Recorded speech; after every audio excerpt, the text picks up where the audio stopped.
میں تو کسی اور خیال سے آیا تھا، بس ابھی بیٹھے بیٹھے خیال آیا تو قرآن مجید منگوا لیا۔ تو لگتا ہے کہ یہ ان کی طرف سے امر تھا کہ آج یہ سبق سناؤ، آج یہ سبق سناؤ۔ ہم تو بڑے لوگوں کو ایسے شاگردانہ سبق سناتے ہیں، اور یہ اللہ کے اعراس یعنی عرسوں کی تقریب ظاہری باطنی برکتوں کا باعث ہوتی ہے، اور ان کے مزار پر اجتماع کرنا، ان کے مزار کی زیارت کرنا، اس پر اجتماع کرنا،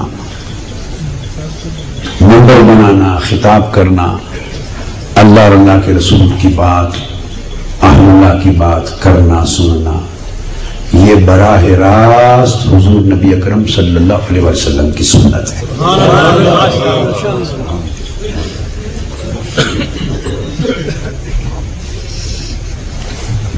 صحیح بخاری میں، صحیح مسلم میں متفق علیہ حدیث، اور سیاستہ میں بھی کثرت کے ساتھ، اور درجنوں کتب حدیث میں الگ الگ طرق اور الگ الگ روایات سے اسانید کے ساتھ مروی ہے، حدیث صحیح ہے کہ حضور نبی اکرم صلی اللہ علیہ وآلہ وسلم اپنے وصال مبارک سے چند دن قبل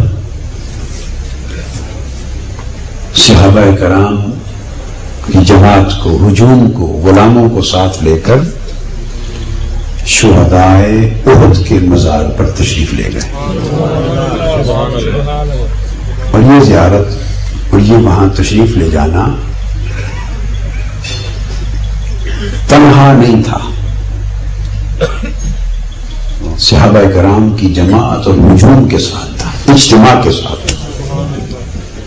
تو آقا علیہ الصلوۃ والسلام نے اجتماعی زیارت کی، اور مزار پر شہدائے احد کی، تو گویا اجتماعی طور پر مزارات صحابہ، شہداء اور اولیاء یہ سب کچھ اس میں جمع ہے۔ مزارات پر، اہل اللہ کے مزارات پر اجتماع کی شکل میں جانا سنت ہے۔ صحابہ کرام کہتے ہیں جب آقا علیہ الصلوۃ والسلام نے نماز پڑھی یا دعا فرمائی اور اس دعا سے فارغ ہوئے، دعا سے زیارت مزارات شہدائے احد اور دعا سے فارغ ہوئے، تو آپ نے وہاں منبر لگایا۔ اب یہ خاص نکتہ ہے جو میں حدیث پاک جو پڑھتے ہیں مجھ سے طلباء بخاری مسلم سیاستہ، چند دن پہلے ان کو یہ نکتہ پڑھا رہا تھا حدیث پڑھاتے کے دوران، کہ شہدائے احد کا مزار ہے، مسجد نہیں ہے۔ منبر مسجدوں میں ہوتا ہے، مزارات پہ نہیں ہوتا۔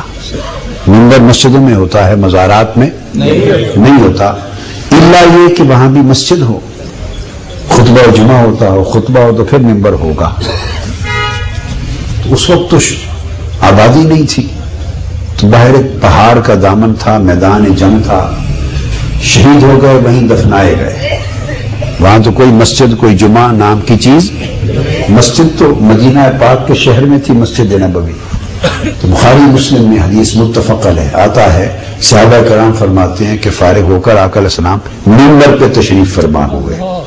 میں حدیث پڑھاتے ہوئے طلباء کو بتا رہا تھا کہ سوچیں یہاں شرح کرنے والوں نے اس نقطے پر توجہ نہیں دی، شارحین نے اس نقطے پر توجہ، اور سو باقی علماء مبلغین نے بھی نہیں دی، کیونکہ کتابوں میں نہیں آیا، سو جو کتابوں میں نہ آئے پھر دھیان میں نہیں آتا، جو کتابوں میں نہ آئے دھیان میں نہیں آتا، اس لیے کوئی متوجہ نہیں ہوا۔ تو میں سوال کرتا ہوں کہ وہ اس جگہ پہ منبر کہاں سے آ گیا؟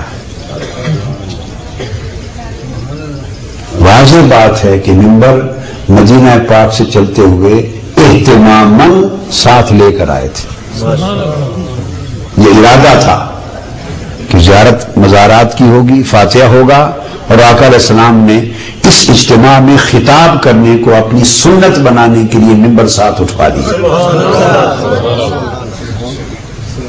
منبر رکھ دی، آقا علیہ السلام منبر پہ تشریف فرما ہوئے اور وہاں جو آپ نے خطاب فرمایا تو گویا منبر رکھنا، مزارات پر اجتماع کرنا، اجتماعی زیارت کرنا، دعا کرنا اور منبر رکھ کے اجتماع کی شکل میں پھر خطاب کرنا. کیا کرنا؟ خطاب. بس علاوہ اس کے عرس میں اور کوئی چیز نہیں ہوتی، اسی کو عرس کہتے ہیں.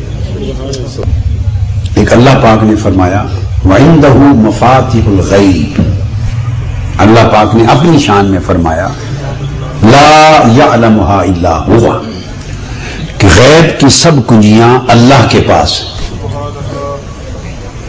غیب کی سب کنجیاں اللہ کے پاس ہیں، انہیں اللہ کے سوا کوئی نہیں جانتا. لا يعلمها الا هو، اللہ کے سوا کوئی نہیں جانتا.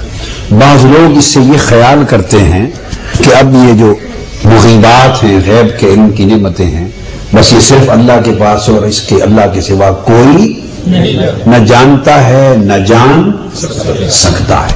بند ہو گیا. یہ غلط فہمی ہے، قرآن مجید کو نہ سمجھنے کی وجہ سے غالتا ہے، کج فہمی ہے. ایسی بات نہیں. اللہ پاک نے اس آیت میں پیغام دیا ہے کہ غیب ایسی چیز نہیں جسے کوئی جان نہ سکے، نہیں. اور پھر فرمایا وہ عرس تھا شہداء احد کا، اور پھر ارشاد فرمایا لوگوں میں ابھی اسی وقت یہاں کھڑا ہوا، وہ قیامت جو ابھی تک تو وجود میں نہیں آئی ہے قیامت وجود میں. اب غیب کی بات بھی بتا رہا ہوں کہ چابیوں میں غیب کی چابیاں بھی شامل ہیں. غیب کسے کہتے ہیں؟ جو بولیے پوشیدہ، جو پوشیدہ ہو، نظر نہ آئے، حواس خمسہ اور انسان کے اپنے ذرائع سے اس کی خبر نہ ہو، غیب ہے. آقا علیہ السلام نے مفاتیح چابیوں کی بات کر کے ارشاد فرمایا انی الآن انظر الی حوضی، فرمایا اس وقت اس منبر پہ کھڑے ہوئے میں حوض کوثر کو آنکھوں سے دیکھ رہا ہوں. وہ قیامت کے دن حوض ہوگا اور جس حوض سے میں آپ کو بھر بھر کے جام پلاؤں گا، ابھی منبر پہ کھڑے ہوئے اس حوض کو بھی دیکھ رہا ہوں. اور وہ حوض اگر قیامت کا ہے تو قیامت تو ابھی قائم نہیں ہوئی، قیامت ابھی قائم نہیں ہوئی. اور اگر حوض سے مراد نہر جنت اور حوض کوثر کے علاوہ جنت کا حوض ہے تو جنت بھی غیب میں ہے. جب تک کوئی دنیا میں ہے اس وقت تک وہ دیکھ نہیں سکتا. تو دونوں صورتوں میں حوض قیامت ہے یا حوض جنت ہے، دونوں صورتوں میں حوض کوثر ہے یا نہر جنت ہے، دونوں صورتوں میں وہ غیب میں ہے، دونوں صورتوں میں غیب میں ہے. تو فرمایا ابھی اسی منبر پہ میں آنکھوں کے ساتھ اس حوض کو بھی دیکھ رہا ہوں. وہ ساری باتیں بتا دی. نعرہ تکبیر، نعرہ رسالت، محمد و شان مصطفیٰ. اور یہ فرما کر آخری پھر اعلان فرمایا واللہ، اللہ کی قسم، فرمایا اے میری امت، مجھے جانے کے بعد تم پر اس بات کا کوئی خوف نہیں رہا کہ تم شرک کرو گے. اعلان کر دیا اب میری امت مشرک نہیں ہوگی، میری امت مشرک نہیں ہوگی. آقا علیہ السلام نے اعلان کر دیا کہ تم شرک کرو گے، بلکہ یہ ڈر ہے کہ دنیا داری کرو گے، دنیا میں پھنس جاؤ گے، اس میں الجھو گے، فساد کرو گے دنیا کے مال کے لیے. یہ ڈر ہے، مگر یہ ڈر نہیں رہا کہ شرک کرو گے. اللہ ان تشرکوا بعد انی لا اخاف علیکم ان تشرکوا بعد ولکن ان تتنافسوا فیہ. آقا علیہ السلام نے اعلان کر دیا کہ میرے بعد تم شرک نہیں کرو گے، مشرک نہیں ہوگے. سو جو شخص حضور کی امت کو اب مشرک کہے گا وہ معاذ اللہ حضور کے اعلان کی نفی کر رہا ہے، آقا علیہ السلام کے اعلان کی نفی کر رہا ہے. حضور کی امت کو شرک سے پاک کر دیا اور یہ اعلان اس مقام پر کیا کہ شرک نہیں کرو گے جب شہداء احد کا عرس فرما رہے تھے. شہداء احد کا عرس کر رہے تھے، ان کے مزارات پر زیارت کر کے دعا کر کے ممبر رکھ کے اجتماع سے خطاب کر رہے تھے، اور اس موقع پر اس فرمانے کا ایک تعلق ہے، اس موقع پر یہ فرمانا کہ شرک نہیں کرو گے اس کا کوئی خوف نہیں، اس کی ایک نسبت ہے، اس کے اندر ایک اہمیت ہے۔ بتانا مقصود یہ تھا کہ اس منظر کی طرف اشارہ کر کے کہ قیامت تک میری امت میں لوگ جو اولیاء کے مزارات پر زیارت کے لیے آئیں گے، اجتماع کریں گے، عرس کریں گے، خبردار انہیں کوئی مشرک نہ کہے۔